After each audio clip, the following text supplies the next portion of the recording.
បាទសួស្តីបងប្អូនទាំងអស់គ្នាថ្ងៃនេះមកកាយ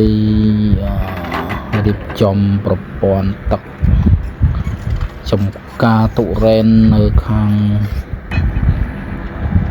310គីឡូ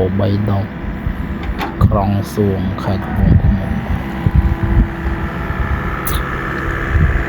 លើនេះក្រុមការងារកំពុងតែកាយឲ្យមកកប់តយោ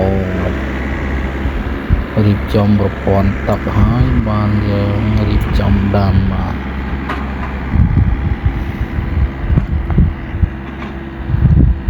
ប្រើកូនអេសកា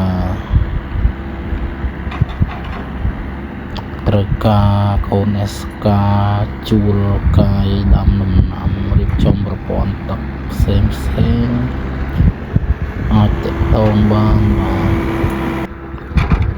នៅខាងក្រុងសួងខេត្តត្បូងឃ្មុំ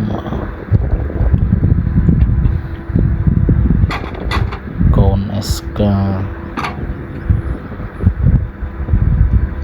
ងាយស្រួល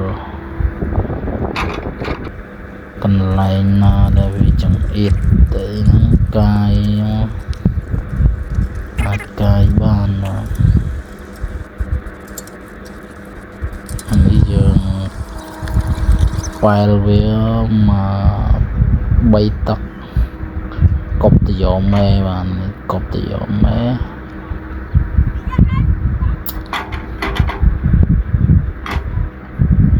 កប់តយោមេឲ្យបានយើងកាយដាក់តាមគួរព្រាយទៅ